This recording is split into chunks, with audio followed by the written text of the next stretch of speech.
Welcome to the Lemons and Pineapples podcast. I'm your host, Emma O'Brien, personal development coach, HeartMath practitioner, dog photographer, and entrepreneur. In this podcast, I share tools, strategies, and amazing guest interviews to help you improve your mindset and your well-being with a sprinkle of fun and probably some mention of dogs along the way. So without further ado, let's squeeze the day. Hi folks, welcome to episode 11 of the podcast. Today, my guest is Lesley Zwick, and we're talking about silencing your drunk monkey. So you're going to have to listen on to find out what that is, and building new, better self-talk habits. First up, I want to tell you a little bit about Lesley. So Lesley is a highly qualified and dedicated professional with a passion for empowering individuals to achieve holistic well-being. As a certified health and wellness coach, she guides clients on their journey towards optimal physical and mental health. Additionally, her expertise as a certified mindset coach allows her to delve deep into the power of thought patterns, enabling clients to overcome limiting beliefs and unlock their full potential. With certifications as an emotion code practitioner and body code practitioner, she possesses specialized skills in identifying and releasing emotional and mental blocks that hinder personal growth. Her approach involves a comprehensive understanding of the interconnectedness between emotional health and overall well-being. With unwavering dedication and a commitment to excellence, she strives to make a positive impact on the lives of her clients, helping them create a life filled with joy, purpose, and lasting well-being. Welcome, Lesley. Thank you. Thank you for having me. It's great to have you here. I'm very excited for our conversation today, and we're going to dive straight in, and I'm going to ask you, who and what is your drunk monkey? That is a great question. My drunk monkey. So I've named my drunk monkey Cliff. Cliff. So yes, his name is Cliff. And he is a very powerful voice in my head that doesn't serve me very well. Mm-hmm. So I'm going to take you back a little bit to explain to you how I recognized Cliff, how I came to name him, how I came to begin to use him, and the power behind this. So a little bit of my story. As you said, I am a mindset and energy coach. And I got into the coaching world about 7.5 years ago, but I started with my own personal journey. I started where I was unhealthy physically, emotionally, financially, you name it. My life was a mess. I'm a mom. I had, at the time, my kids were young. I've got 3 kids. They were young at the time. And I had zero energy to take care of my own kids. I had zero self-confidence to take care of my own kids. Financially, we were struggling terribly, but I didn't believe in myself well enough to take care of them that I was paying babysitters to come and take care of them, even though I was at home. Wow. Because I just didn't have that confidence. I was in a really dark place. Yeah. And I started 7.5 years ago. I hit my rock bottom and said, enough is enough. I cannot continue to live this way. I cannot continue to go on this way. I have these 3 amazing kids who I love more than anything, and I want to be their mom. I don't want to sit back and let others do what I want to be doing with them. And so it was time to make a change. So I first started with physical health. And at the time, I was 75 pounds overweight. And this was not the first time. I've been up and down many, many times in my life. And I was on an upswing. And I was 75 pounds overweight and just had zero energy. And so I knew that was where I needed to start. That was the first, quote unquote, easiest place to start. That was something that I knew, losing weight based in science. If I follow what I need to do, I can get that under control. But I've done that before. So when I went to do it that last time, I decided I was going to really actually do it differently. And I I got a coach. I got a weight loss and wellness coach. And this is the first time I've really actually asked for help. I've done other programs where I asked for help, and that became a huge change for me. And the weight loss was not just about that number on the scale, but it started the process of me tapping into the mindset piece of it. Yep. And really reconnecting with, who am I in here? Who is Lesley and my unique self? And what do I have that's me, not what the rest of the world has said I am, but who am I? And that became a big part of my journey. I lost 75 pounds in the course of 7 months. And that was great. That was fine. But I knew if I followed the weight loss plan, the program that I was doing, it's all based in science. I knew I would lose the weight if I did that. Yeah. But the biggest piece was changing the rest of the parts of my life. And I got into this, and I was about month and a half into this journey, and my weight was coming off, and people were reaching out to me saying, what are you doing? They had seen me lose the weight, but my whole confidence had shifted. My whole personality, the true me, was starting to come out. And so that was when I decided to get into the coaching world and start to pay it forward and teach other people what I was doing and start with that mindset piece and start to shift that when we're on a health journey, to take that power away from that number on the scale and turn that power into in here. And that was where I started this piece, and I started coaching. And this is where I came up with this concept of the drunk monkey. That drunk monkey is the voice in our heads that is really based off of past goals. So it hasn't always been a bad voice. It's that voice, though, that is said to giving us partial truths, sometimes a little bit more, sometimes a little bit less, but partial truths to keep us in a spot because it was safe. Yes. So that it's that voice that drives us down. But I realized as I was starting to get to know this drunk monkey, how much of it really was false. Yes. Which is why I named him Cliff. And I recommend to people, name your drunk monkey, personify it as much as you possibly can, because then you can go back and tell that, I can say, Cliff, be quiet, right? Right? Shut up, Cliff, back in your box, please. Yes. That's a common conversation around here. And so I actually have a monkey that's hanging in front of me that I look at because it's there, and it's a real part of me. Yes. Right. And it's a part because it's our habits are relics of past goals. Yeah. So Cliff's intentions are actually really good. Cliff wants to be safe. Cliff says, well, this worked for you in the past when you were stressed, when you were tired, when you were frustrated, when you were angry, and you turned to food. It worked for you. It worked for me in the short term. It did not work for me in the long term. That's how I ended up, at my heaviest, over 100 pounds overweight, right? But it worked for me, and Cliff only can see the short term. Yes. So reminds Cliff's job is to keep us safe, but there's a bigger picture. So as we start to connect more deeply in here, we realize, no, Cliff, you're not right. You're right in the moment, yes, but you're not right in the bigger picture. And it's really important to recognize that and to form a relationship with that piece of you. Yes. So one of the exercises that I actually take my clients through is recognizing who is your drunk monkey, naming that drunk monkey, and then writing a letter to him or her, whether it's a male or a female, him or her, writing a letter and thank them for what they did for you in the past, for how they've helped you, because we need to pay attention to that. A lot of times we want to shove that voice aside. Yes, agreed. And ignore it. But it's an important voice because it is a piece of who you are. But over here, so Cliff is sitting over here.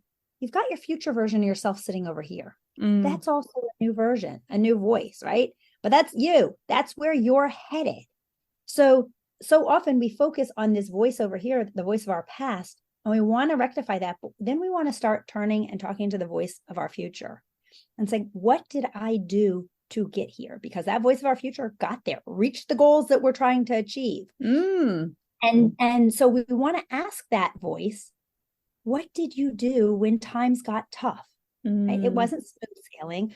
Part of getting there is learning from the process, is taking those steps through and facing whatever is going on. So it's shifting that and saying, okay, Cliff, I hear you over here. I hear what you're saying, but now I'm going to turn over to this part and say, what did I do to get here? What did I do to reach that goal? If I'm building my business and I know my business is going to reach huge new heights, I'm going to ask that voice, what were the action steps I took?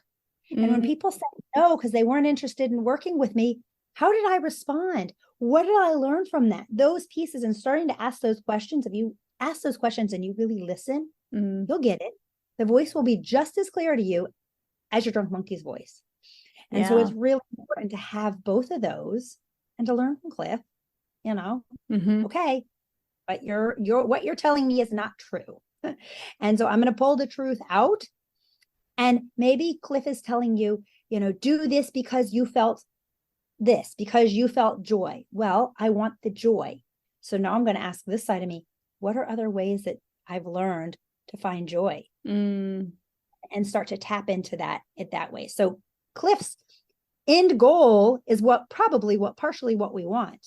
Yes. But the action steps are different. Yeah. And I like what you're talking about of effectively kind of setting the goal and then working backwards of here's where I want to go. And because I can visualize it, I know I can do it. It's possible for me.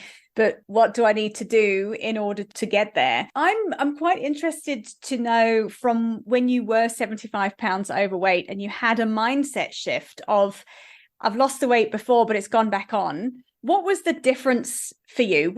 How did your thinking change, in that you've obviously lost the weight and made a whole set of other life changes? That's a great question. So, and this is an important question. In the past, when I had tried to lose the weight or when I had lost the weight, I was very focused on, when I hit this number, I will feel X, Y, and Z, right? I will. And you do, when you get to that goal, you feel great and people are complimenting you and all those things happen. And it's amazing. But that, if you don't reestablish a new relationship with yourself, and what does it mean to be healthy, and redefine what healthy is. In my head, healthy was a certain number on the scale. That's a piece of healthy on certain levels. My heart healthy, it keeps my muscles healthy, but that's not healthy in here and in here, right? So, and in the past, that's what it had been. I would get to that point, almost that point, and all the compliments would be coming in. You look great. You have someone do all the things. People that wanes after a little while, because people get used to seeing you that way. Then if you haven't recreated that new relationship with yourself, and it was only about that, those old habits come back. A habit is a relic of our past goals. So those things, again, Cliff starts talking louder. Oh, things are getting rough and you're having a stressful day, and it worked for you in the past to go eat some chocolate chips. So a few won't hurt you. You'll just be able to have a few. And that voice starts getting louder and louder because you don't have the external pieces of people saying, you look amazing, right? So the difference is, there's a difference between motivation and inspiration. Those outside voices, that scale, those outside things, those are motivation. And they only last for so long. We have to recreate and light that spark, or reconnect with that spark inside of us, which gives us our own inspiration. When we're working off of inspiration, it totally changes. So when we redefine what is healthy or what is successful, when I work with clients who are trying to build a business, what is success? Is this, when I reach a certain amount of number of clients or make a certain amount of money? I know a lot of people who make a lot of money and they're still not happy. And they still don't say that they're successful. They're still striving for more and more and more. But when we redefine that word, we redefine what is healthy. When we redefine what is success, when we redefine those pieces, we're connecting in here, and we can truly make that transformation. And that's when it can change. And not that those things don't pop back up, especially in weight loss. You're still going to go up and down a little bit. But, I've definitely, over the last 7.5 years, I've had my ups and downs. But because of that change, when life has smacked me in the face, the last year for me, life smacked me in the face. My father got ill and passed away, and there were a variety of things, and there's stuff that's gone on with my kids, all the things, life, right? We all have those things in life. And I've looked back at the past year and said, if I had not reconnected with who am I truly in here, I would have been back up that 75 to 100 pounds. Because I think the thing with this, isn't it, is it's changing coming to the habits piece, changing your habits. So if you get to losing 75 pounds and you're effectively on a diet or doing more exercise, if you don't do something different going forwards, you just keep yo-yoing. And I imagine with a tough year, there have to be different coping strategies in place that don't involve eating. There have to be different coping things involved. And it has to be, I'm worth it. In the past, when I had lost the weight, I didn't feel like I was worth it. You truly make that shift of I'm worth it, and it becomes an internal spark. Then you keep doing those things because you're worth it. You're worth it to prepare healthy meals. You're worth it to get up and go get some exercise. You're worth it to fill your cup and still be serving other people. We're much better. Yes. When we fill our own cup. We are. You know, if we're trying to work from a cup that's not full, no, we're in trouble. You know, I teach people, fill your own cup so it's overflowing and serve from the saucer. Yeah. Because if you're not, all of a sudden your cup is dry and you crash and burn. Yeah. And so that's what has happened. That's what happens to a lot of people. My weight loss clients, I've helped a whole lot of people lose a whole lot of weight over the last 7.5 years. And those that keep the weight off learn through that process how to fill their cup and how to find joy and how to find that spark inside of them. And it's an ongoing process. Yes. We all struggle with it. It's not a magic thing. No, there are definitely days that I don't feel my internal spark. And then we do have to tap into the external motivation to find it again. Yeah. But the more we work on it, the more we face it, the better, the easier it becomes. And it's a lifelong journey. Yeah. I will be doing this for the rest of my life. When we hit that spot where we don't need to do that anymore, that's when, that's when the growth stops. And when growth stops, our lives are over. We want to continue to grow.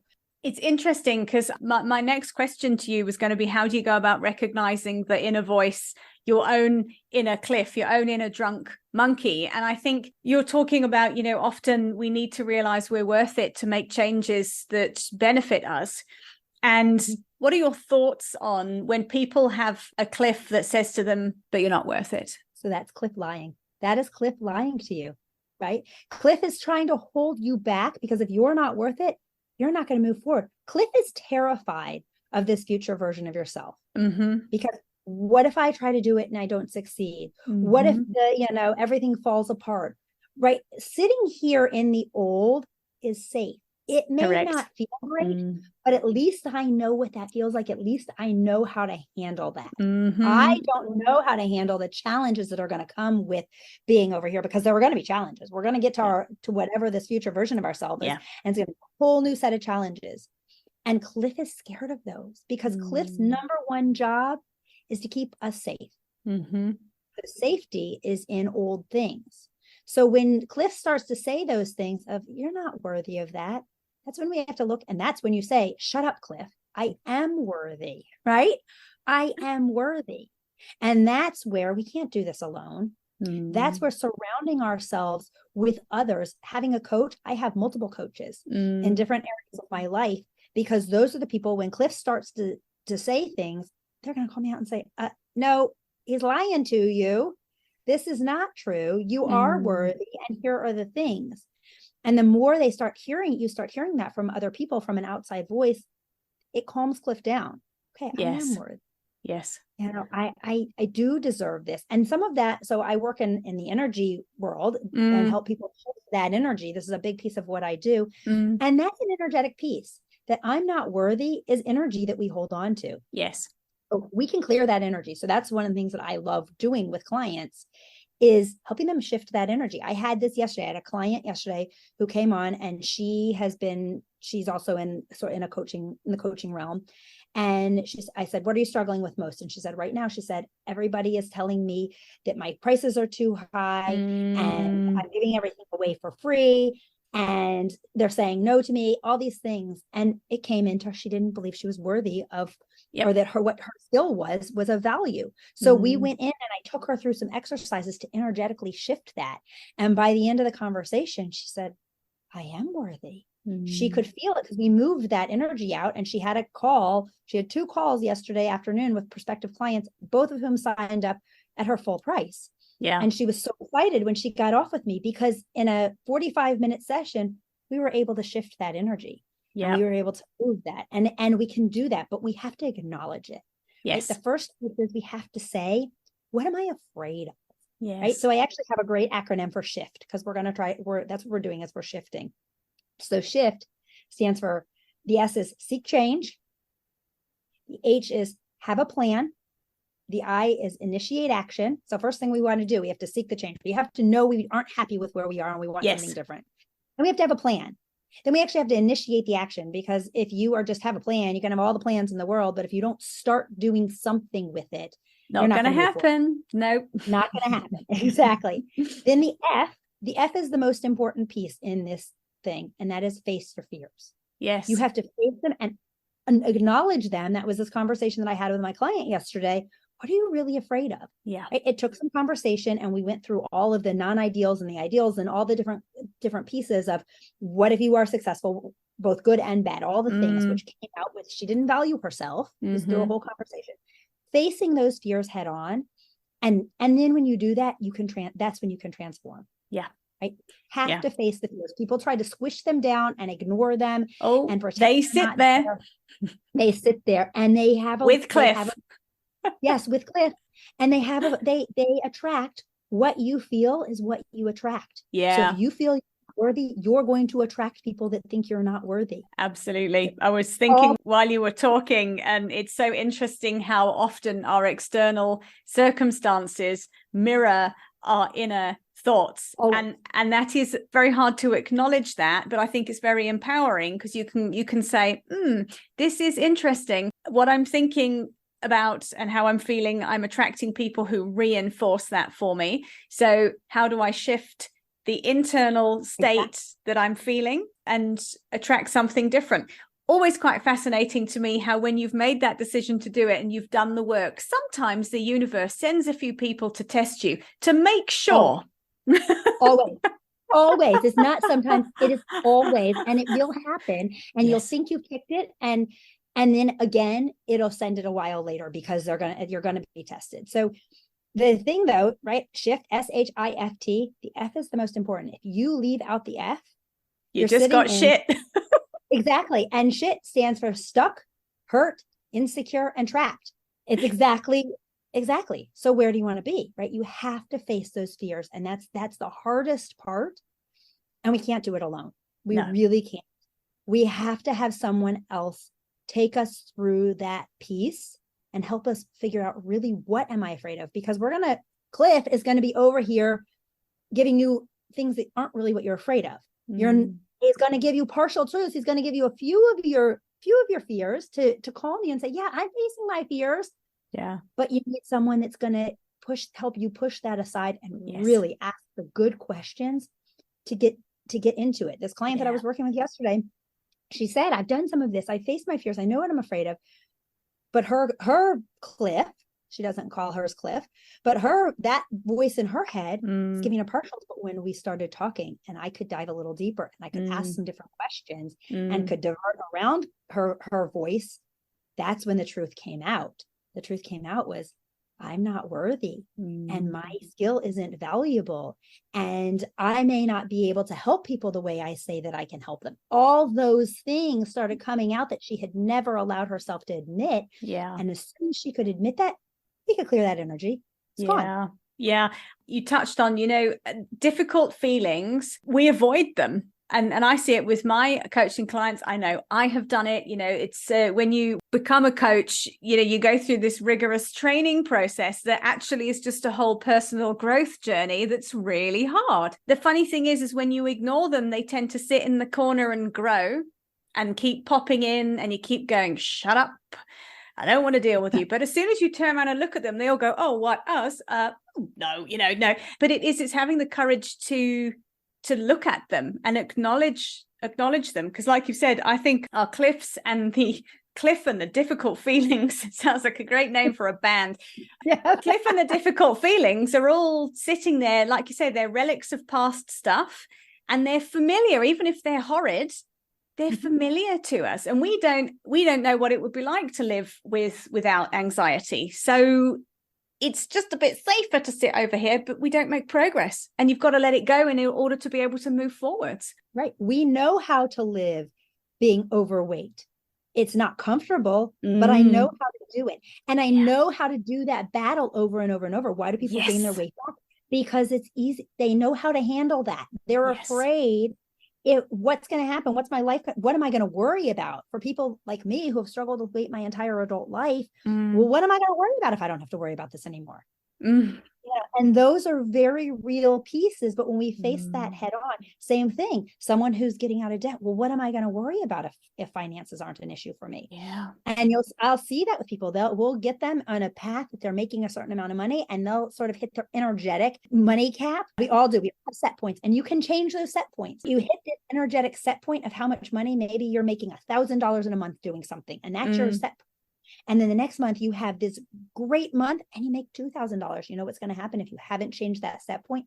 Weird bills are going to come in, or things are going to break, or it's going to take you back down to bring you back to that equilibrium. But you changed by recognizing it and noticing and saying, what are the patterns? And how can I change that? How can I shift that, face that fear of what's going to happen if I actually bring in more money? What's going to happen if my business is successful? What's going to happen if I actually have a really good relationship with my spouse or my children? Because we're afraid of all those things on a whole variety of levels. And so really, when we go in and we shift that and we face those fears, then we can be no longer stuck, hurt, insecure, and trapped. We can have that transformation. Yeah. And it's really powerful. Yeah. And it's so interesting. And I'm really glad you brought it up, because I think it's so common for people to have a fear of failure. But I feel a lot of people actually have a fear of success, of what am I going to do if I earn more money? And I think a lot of this is just so subconscious, because things might come up like, I'm going to have to pay more tax. Don't want to pay more tax, or I'm going to be more visible, or how am I going to manage this money? Or people are going to want to take my money. And I think this is the thing I've found as you progress through this self-development journey, these new and strange little things come in that you didn't have before, because if you don't have any money, you don't have to worry about anybody taking it. It's so fascinating to start to kind of listen to the thoughts that our drunk monkeys are bringing in. It's about listening to them. It's about acknowledging them. It's great that you talk about it. I think I like what you do with calling it Cliff, because you separate yourself out from it a little bit, but it's still part of us. And it's still a part of us that wants to be acknowledged. It needs you to listen to the fact it's going to be worrying about tax. And then you can say, all right, well, I can do a bit of research on that. And how do you soothe the anxieties and worries that the Cliff has, rather than hitting him with something and trying to knock him out? It's all a kind of a work in progress. And I think this is the thing with self-development work. It doesn't stop. Never stops. It never stops. Yeah, you said exactly what you said and that's part of why I've named it. And I teach people to name it, is because you can have that conversation. If you're just talking to another side of yourself, it's a little bit different, but you can separate it off and say, that's why like I said, I have a monkey that's hanging in front of me, that if it's talking loudly, I can look at that monkey and I can talk to that monkey, because then I can be more logical about it. Okay. And let's go through these things. What am I afraid of? What's going to happen? What could go wrong? Now, those things could go wrong, but what could really go right? Yes. And it changes the conversation when we personify it. Yes. And I love what you've just said. And I found that to be a really useful thing. If I'm really worrying about something and I've got a bit of a looping monkey chattering away going, oh, but what about this? And have you thought about that? And what are we going to do with this? And what if this happens? Is to actually make a list of all of the things you're worried about, because sometimes just writing them down gets them out of your head, so they're not galloping around gathering pace, which is what looping thoughts love to do. And the other thing I love with what you've just said is also to flip it on its head, because often we sit going, what could go wrong? What might happen? Is what will happen? What good things will happen if I succeed at this? What are the wins going to be for me? Because I think that is where you start to motivate yourself to really move forwards, when you make possibilities far more exciting than the worries are frightening, if that makes sense. Yep. One of the things that I like to do with people also when they're getting really worried is take it all the way to a crazy extreme. So extreme, because then they're like, wait, that doesn't make sense, right? And it rectifies something in the brain that all of a sudden they're like, okay, that's ridiculous, right? So when you can take it that far to the extreme, then it settles it all. Okay, I'm being really silly here. All these things are going to happen. And then, okay, what if that happens? And what if that happens? And what if that happens? And just taking it more and more extreme. What if you die? Okay, what if you die? Right? Like, I'm like really taking none of it's going to matter if you're dead. Right. So it's when you go through that process, and that's really hard to do with ourselves. Again, this is something that doing with somebody else, because we're not going to go to the extreme that way in our own self. I know these tools. I use them with clients every single day. I can't do them with myself. That's why I have people do them with me. Yes. And take me through them. Same thing. Because we need that. We have to take those pieces and, like I said, honor that voice, but then also honor over here. And where you said people are more, afraid, just as afraid of success, I think they're more afraid of success than they are of failure, because they're used to quote unquote failure. Yes. So we've normalized that, right? We have normalized failure. We have normalized not being successful. We have normalized becoming stuck. I don't want that to be my normal, right? No. But we have. And so you can change that, though. That doesn't have to be your normal. And we can shift all of those pieces, and it takes one small step. That where it comes back to my acronym. First thing, seek change. I'm tired of having this being my normal. Yes. It's the very first step. I'm tired of being in this spot. I'm tired of holding on to this weight. I'm tired of not having a successful business. I'm tired of having lousy relationships. I'm tired of those things. And then once you've done that, then you can start the next pieces of the process and start to move forward. If you don't want the change, nothing's going to change. No, I think that's it. You have to want it enough, and you have to have a motivation for it. Because I know one of the big things you help your clients with is setting up new habits. It's baby steps, and they're small habits. So whether that's you kind of start to recognize the cliff in your head and go, oh, here comes Cliff. Yep. And I'm going to listen to Cliff, and then I'm going to carry on anyway, despite the fact Cliff is saying, we got a couple of reservations here with this. And it's getting into the habit of kind of feeling the fear and taking one step anyway. Yep. The important thing to know when we're talking about habits, most of us, when we think of habits, we think of, health habits, or we think of financial habits, or we think of those things. But really, habits of thinking are also, our thought processes are just habits. They're habits, yeah. And so that's one of the key things when I start working with a client. That's the very first place that we start. Is I offer a free habit finder assessment, and they, the client or prospective client goes in and takes this assessment, and then we do a debrief, because just seeing the assessment, you're not going to understand what it means. But we go through and we look at, what are these habits of thinking when I am stressed, when I am tired, when I am frustrated, when I'm doing whatever. Where does my mindset go? And which of those things are serving me, and which of these things are sabotaging me? And we can see, as we go through this debrief, that when you think this way, it then leads to this, which leads to this, which leads to this, which leads to this.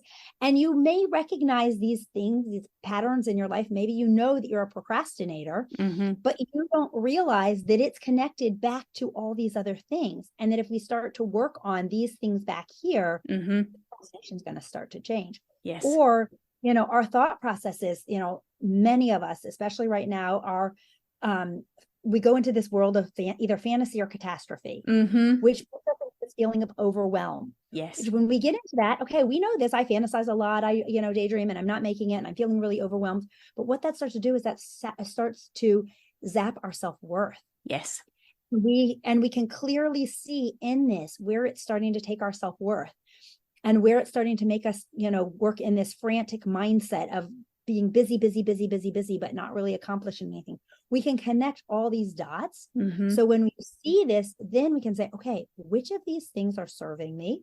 Okay, let's hone in on these and work on these and strengthen these natural gifts that I have. And which of these things are sabotaging me? And where can I start to make teeny tiny changes in our thought process to start to make and bring some of this in and balance it out. And sometimes things, so when somebody is in this fantastical world where they're either going into fantasy or catastrophe, really what that shows is they're really vivid visualizer. Yes. And that's not a negative thing, but how are you using that?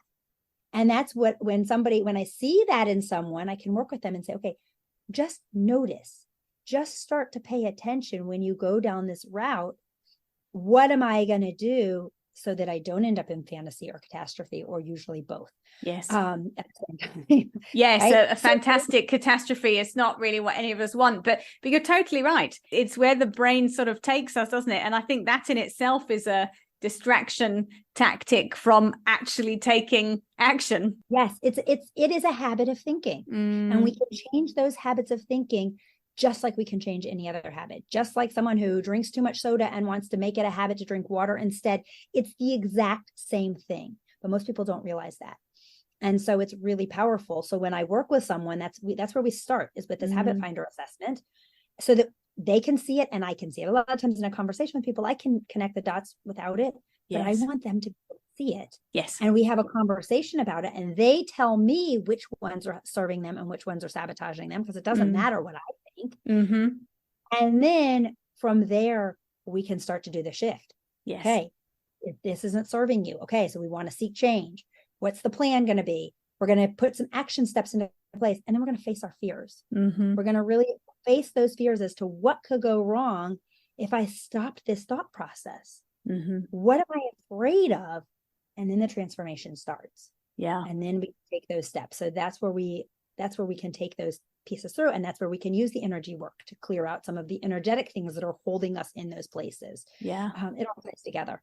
Yeah, amazing. And I think it's just so powerful to start to help people become aware that often if you're trapped in a pattern of things repeating, just taking a step back and having an objective view about what's going on, what's creating the patterns. When you have awareness of things, you have the power to change it. And I think that is such an amazing takeaway from our conversation today. Lesley, thank you very much. I really enjoyed talking to you. Could you tell us where folks could find your Habit Finder assessment? Absolutely. So they can take my Habit Finder assessment at understandyourhabits.com. It's a free assessment, and there's a free debrief with it. So the gold is in the debrief. Because like I said before, you're going to look at it and you're going to not have a clue as to what any of this means. So make sure if you take the assessment to sign up for that debrief. It pops up at the end to grab a time on my calendar, book that time. Because we're going to go through and we're going to look at it and dive in and start to understand where your habits are. And you'll walk away with some action steps that you can start to take to start to create those new life and start to make those shifts. Amazing. That's brilliant. So folks, I will also put that in the show notes for anybody listening. If you're driving or what have you, pop into the show notes. The link to Lesley's Habit Finder is going to be there. So make sure you sign up and do that. It sounds like a really value-packed assessment, and obviously having a debrief with you as well. How fantastic. Thank you very much, Lesley. It's been great. Thank you for having me. Thanks for listening, folks. I will see you in the next episode. Bye for now. Thank you for listening to today's episode. If you've enjoyed it, please share with your friends and be sure to leave me a 5-star rating and review, especially if you're listening on Apple Podcasts. To find out more about my one-on-one coaching, please visit my website, which is emmaobriencoach.com. And remember, folks, when life gives you lemons, you can always choose another fruit. See you next time.